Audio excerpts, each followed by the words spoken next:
Welcome to Faith at 8. I'm Shana. I'm Jill. We are two friends helping turn your eyes from the world to the Word Through candid conversations fueled by Jesus and more Jesus. Today on Faith at 8, we are in the Idolatry study and we are covering relationships today. So if you're with us in that daily grace study, that is the chapters on friendship, marriage, and children. And we decided that we were just going to group this into relationships because we thought that that was going to be a good conversation because we see this so much. And yet I think we don't actually recognize that we are making these relationships idols. No, not at all. A lot of times we'll talk about, oh, I have my priorities off. And it's like, yes, you do, because you've made these things an idol. And I don't think I've ever thought of them as idols. I always thought it was like, oh, your priorities are off. But when you realize, no, that's the same thing, it's very eye-opening for sure.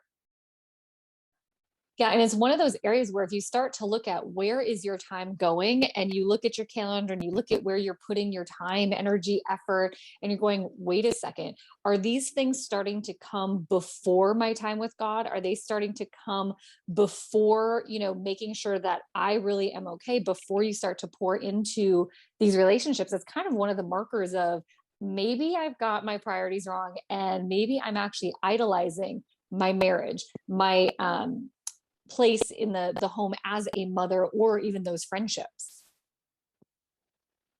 Yeah, and in our culture tells us those things are most important. And I get it. We were built to be in community. Like God made it. It says in the Bible, in Genesis, God made Eve because he realized Adam alone, not realized, he always knew it, but he saw that Adam alone was not good. He needed another. So we're built for a community. And so community is a really good thing. And it is important to have friendships and to have a godly, Christ-centered biblical marriage. And my phone is ringing. And to and stop. I didn't even get to answer it. Okay. It's your car warranty. And it's probably your dad. It's fine.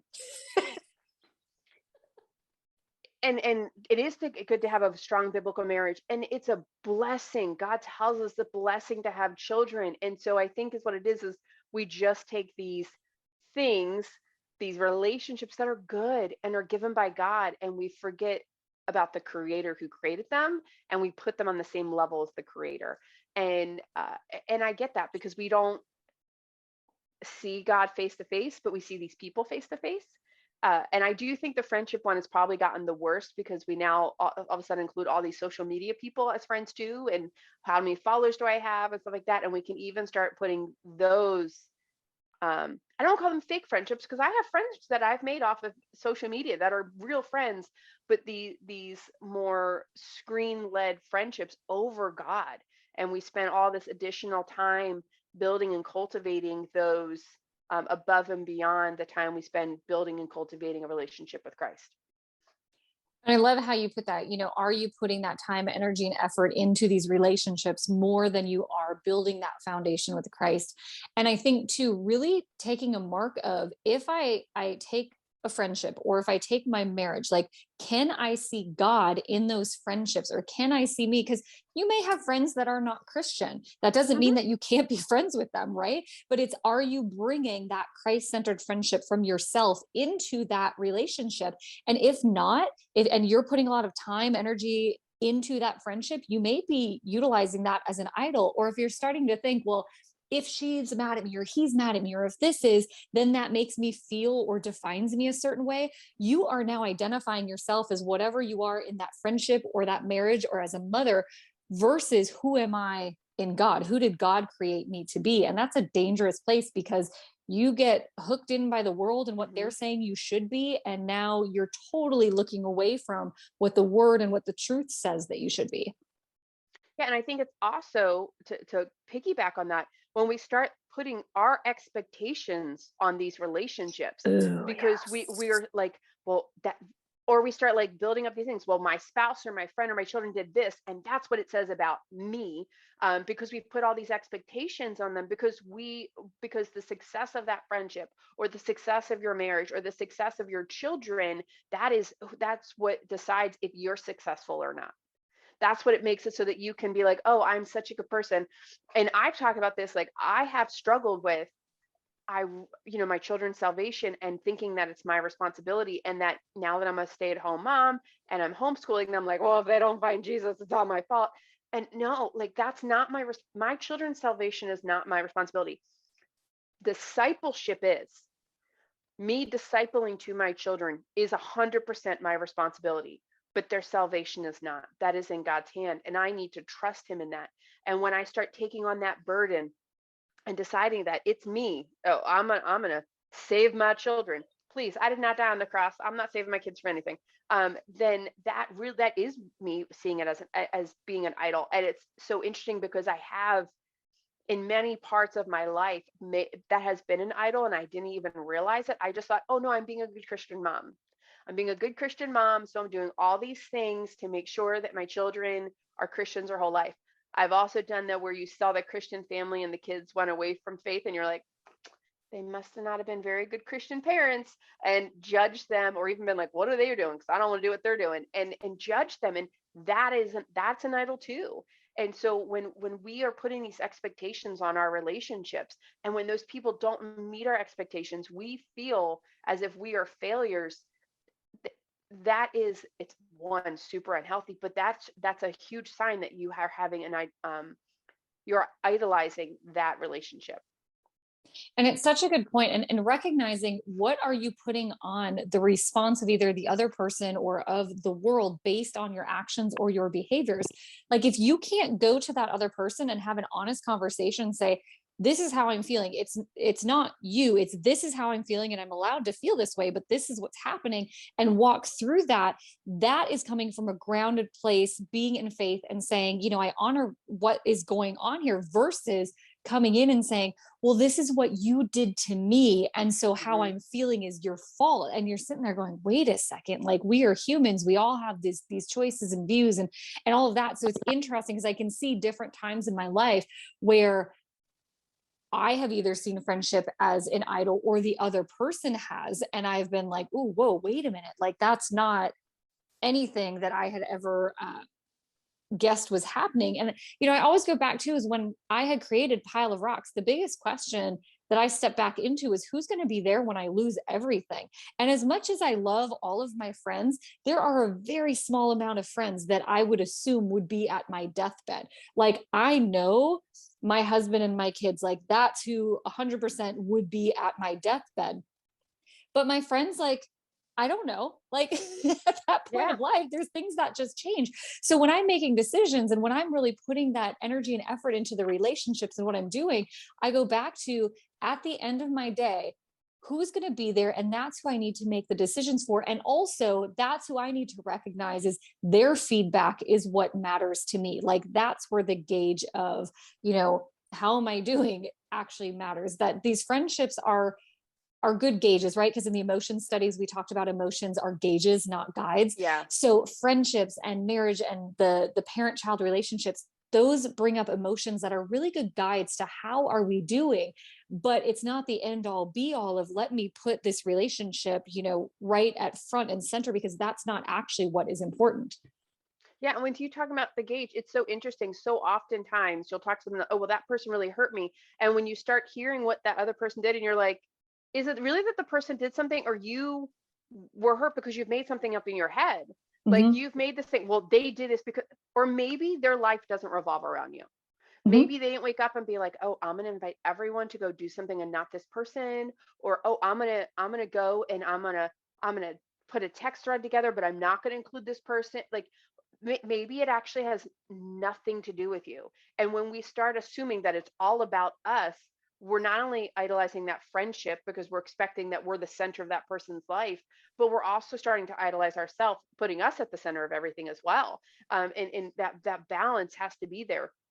Because I've talked to so many people and I'm like, well, what if, like, well, they didn't invite me to dinner. Well, what if they didn't plan the party? What if someone else did? Oh, I didn't think of that. Well, what if, like, and it's just so, the enemy is he is the king of lies. And so there's so many kernel little lies that the enemy places in your head, and you start spinning this web of all this all these issues, because he doesn't want you to be in community. But when you really are rooted in God, you'll know that those things are not true. Like, your friend is not, you may have a friend that's out to get you. You might not want to be friends with them anymore, but they're probably not. They're probably just another person that has a lot going on in their lives. And have the conversation of like, hey, are you okay? I haven't, like, hey, I saw you went out to dinner last night. I wish I could have been there. Can we plan on something? Like see, look for the solution instead of always looking for um the hurt feelings that gauge. That if you're always hurt in your relationships, that should be a gauge that maybe they're not healthy, or maybe you're not putting healthy expectations on them, and you need to adjust that. Yeah, if you're seeing the same thing happen over and over, the common denominator is you. You, yeah. And that's not always easy, but sometimes you have to look and say, oh, wait a minute, what part do I play in this, and how can I show up better? And instead of sitting there and sulking, it's literally standing up and being like, oh, you know what, that is a great idea. Why don't I make the call and say, let's get together, let's do this? We forget about the ownership piece that we have on the other side of those relationships. And sometimes you got to think, if somebody's not asking me to hang out, maybe there's a reason they don't want to hang out with me, like, directly. And not taking that as offensive, like, oh, so and so doesn't want to hang out with me. It's saying, why wouldn't somebody want to hang out with me? Like, is there something about me that makes somebody else uncomfortable? Or could that also be that, that phrase of like, my light will irritate the demons in other people? Mm-hmm. You could be walking in such light that it does irritate some demons in other people, and they don't know how to sit across the table from you, like, quote unquote, sit across the table from you. Because I've noticed that as well. And a lot of friendships have gone through a growing period of, wait a minute, maybe the changes in me, which have been significant over the past couple of years, have really made some other people uncomfortable, because these big changes can make other people feel a certain way. I have no choice as to whether or not they change in these different areas, and I don't love them more or less if they are not making changes. But it can make them uncomfortable, because they're like, oh, well, if Jill did all these changes, do I have to? No, you've got your own path. I'm going to love you exactly how you are. Yeah, and I think also it's a level of discernment of what you label a friendship. We have all these Yes. acquaintances we now call friends. We have all Yeah. these social connections and I don't think there is a magic number of friends. Oh, you can have 4 friends and then everyone, it's nothing like that. But you need to be more discerning of, we as a culture need to be more discerning of, who are my friends? Who are my Mhm. acquaintances, people that I say hi to at church and maybe give a hug? And who are the people I actually am going to invest my time in? I not good with friendships. I just don't have a lot of friends. I think I have a very interesting strong personality, but also I'm not a huge people person. Like, I'm just not.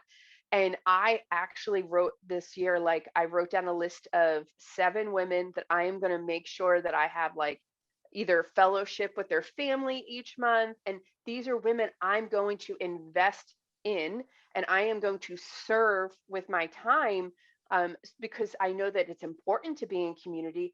But also, when I made this list of women, I'm not going out being like, hey, just so you know, for 2022, you're on my list of 7. So my expectation is Like a that little you diagram. hang out with me once a month, and you call me every day, and like, it's not that. I'll never tell them that I'm doing this. And I have no expectations of what I'm going to get in return. I just felt that I asked God for names. Not all of them are Christian. I asked God for women that I thought would help continue to mold me into who God has created me to be, because you're the same person you are year after year, except for the people you meet and the books you read. And so, these are the women that they have some type of characteristic that I really admire. And I thought that spending more time with them and being intentional, because friends, I was built for a pandemic. I could be in my house all day long with only my family for like years on end and be completely fine. So like, this is my way of being like, okay, I'm gonna get a little uncomfortable, but not too uncomfortable. I'm not gonna go to a large crowd of people, because that's just no. But I do well one-on-one. So okay, let me pick people I can spend one-on-one time with, and invest in friendships, so that when I am in moments where I need help, I do have list of trusted women that I could go to for advice on things, and that I do know are going to give me sound advice that's very discerning. And that's it. It's okay to take inventory and say what's Yeah. good for me and what's not good for me, and reassessing and asking for guidance, praying about that. And I think that that is Hmm. just brilliant. And I think it even ties into the next chapter about marriage, because, Yeah. when you're thinking about your marriage, I think sometimes we get wrapped up in these expectations of what we assume our spouse should be or should be doing, or how they should act. And when, as a Christian wife, coming into that and understanding that I am not here to change my husband in any way, shape, or form. I am here to Hmm. be a part of him in this life. He was this gift for me that I am constantly learning from. And I have the beautiful position of being able to support him and love him as he is, no matter if that means growth in ways that I would like to see or not. And stepping back into that role of having strong communication and making sure that we have a marriage that is Christ centered, even during times when I was the only one seeking God. I still feel like our marriage, from my point of view, was Christ centered because I fervently sat in prayer daily for him. And I continue to, right? I continue to have these conversations with God, for his path. But I know, again, even back to the children, also with the husband, I can't make God do anything in Jeff. And I can pray to God for things that I wish, but I also don't know the plan that God has for Jeff. And so all I can do is pray for that plan. And I think sometimes as women, we think that we're supposed to do or say certain things. And then, hang on, I just got, Is it and dad? no, no, it's Oh. not dad, but that'd be really funny. Send to voicemail. We're going to send that one to voicemail. And I think so at times, like we think that we're supposed to do certain things to see certain changes, and then they don't happen. We go, oh my gosh, this is all my fault, or they won't change. And so I'm checking out, or because they're doing this, then I'm going to do this. Instead of saying, like, how do I just love him exactly where he is and for the path that God has for him? And I think a big part of where a lot of those issues come from is we don't have the right definition of marriage. The biblical definition, the biblical purpose of marriage is to reflect the abounding love of Christ for his church.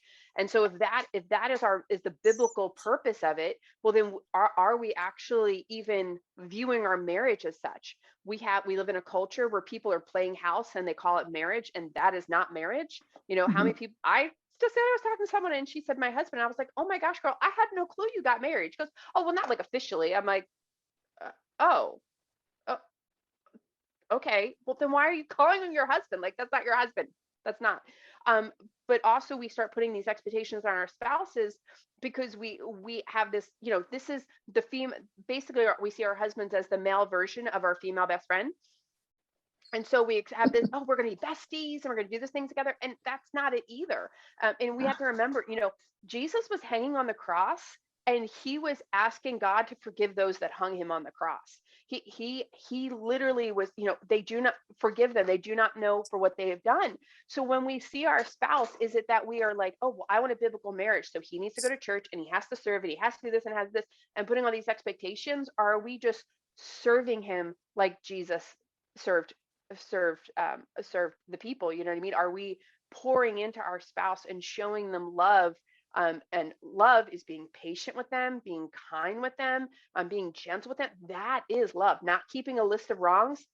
Ladies, stop telling your husband all the things he does wrong. Okay, him loading or unloading the dishwasher is not going to get you to heaven. Okay, it's not the key to getting him to heaven. But that is what we do. Well, but Mhm. you don't have to put the dishes away right, and then you don't do laundry right, and you don't do this right.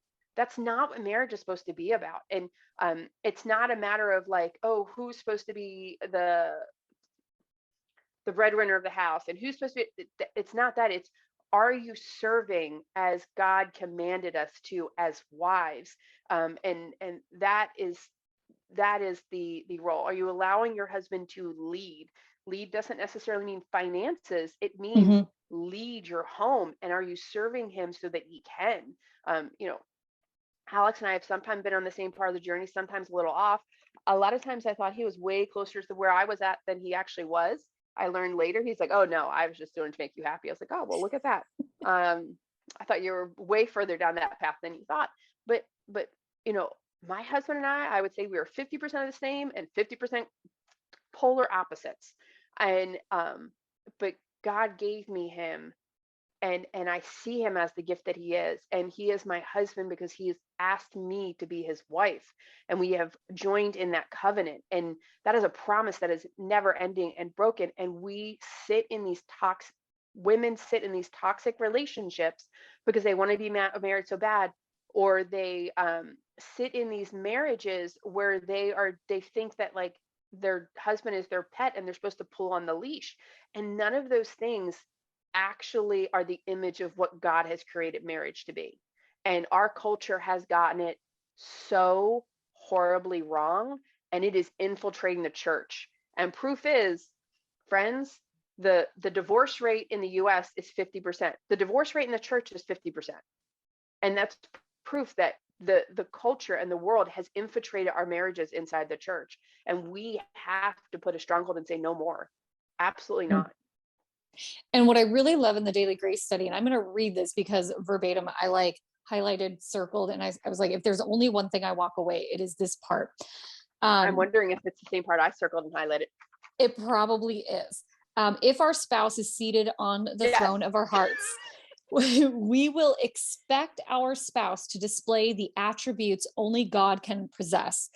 Attributes like loving us unconditionally, knowing us perfectly, listening and understanding our every thought and intention, knowing how to care for our deepest needs, never sinning against us, carrying our every burden, and fulfilling our every yearning. Placing these types of expectations on our spouse not only sets our spouse up to hurt, fail, and disappoint us, but it can also be deeply wounding for that person. Your spouse was never created to be a God to us, nor could that ever be. It was like mic drop, boom. In that one sentence, it gave me so much clarity on at what points in my marriage was I making that misstep of, well, why doesn't he know exactly what I'm thinking? And why doesn't he, and XYZ? He was never meant to.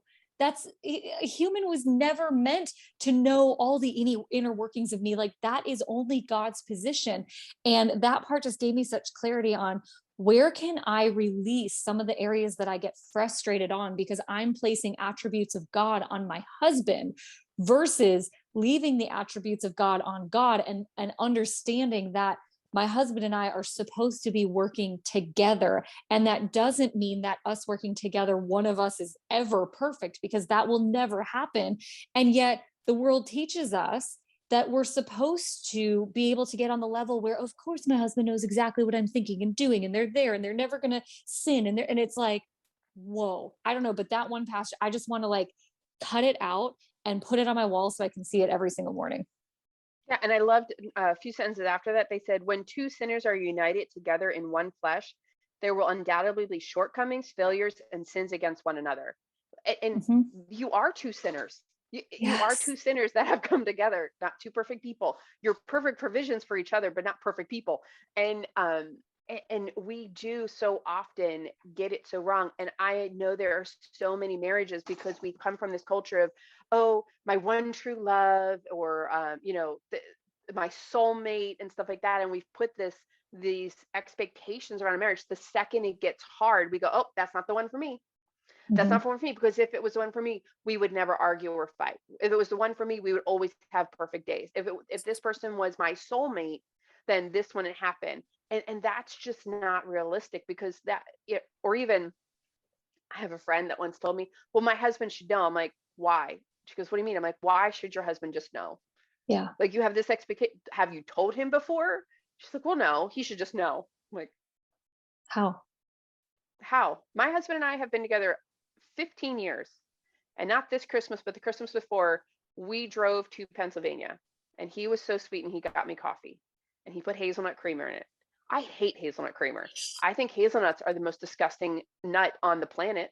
And I was like, oh, did you put hazelnut in this? And he goes, yeah. And I'm like, oh, I hate hazelnut. 15 years.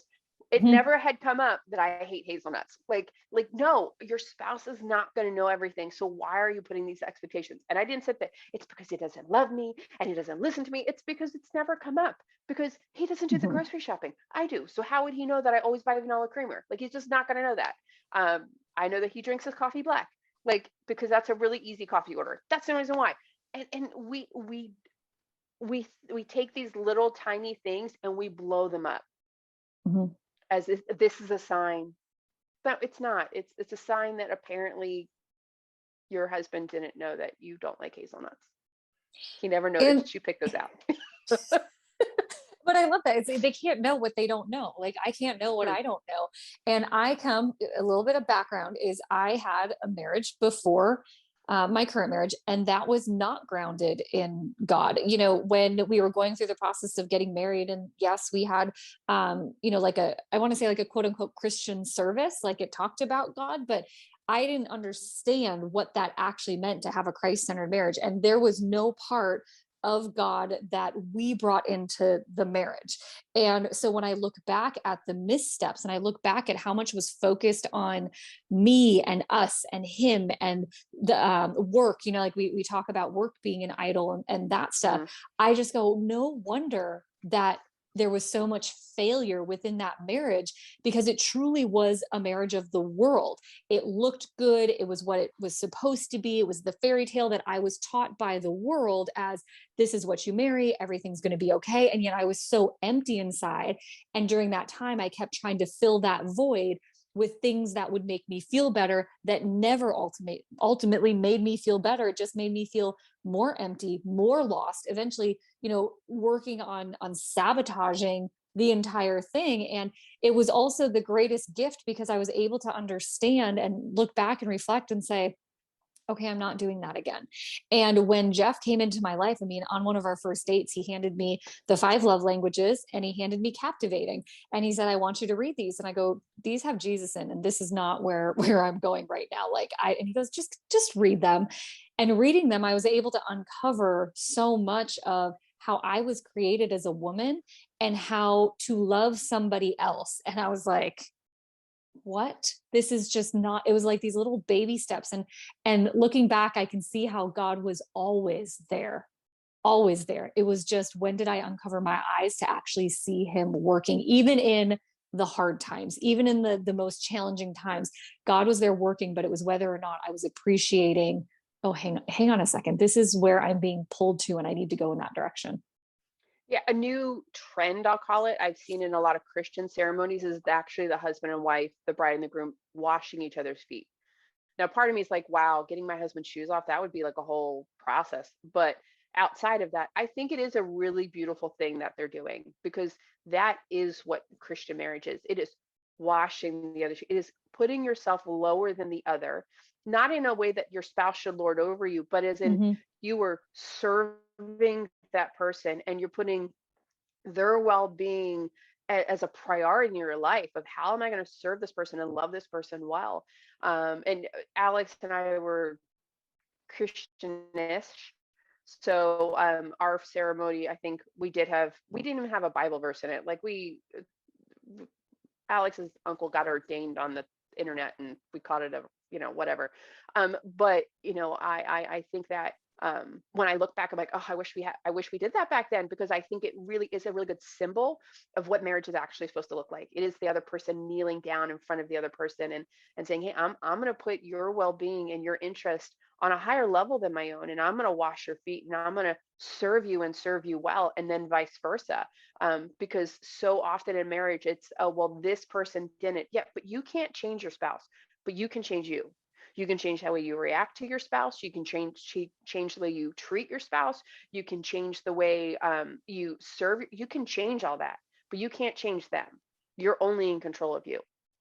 Maybe they should add that into the marriage conference, like a little recommitment area, and have a little area where like you can wash your spouse's feet, because there's a marriage conference coming up in a week or two, right? That'd be fun. We'll just set it up. We don't have to tell them. There we go. I just realized it said semi-formal. I was like, oh goodness. Thanks for telling me. I got to figure out if I've got some semi-formal clothes here. I don't know if I've got any. And the last part is children. If you enjoyed today's episode, there's a few things we would love for you to do. Share with a friend, like and subscribe to our channel on YouTube or Apple Podcast, which has new episodes every Monday through Thursday at 8 a.m. Eastern, or find us live on Instagram on Fridays at 8 a.m. Eastern. Whatever you do, do it in faith.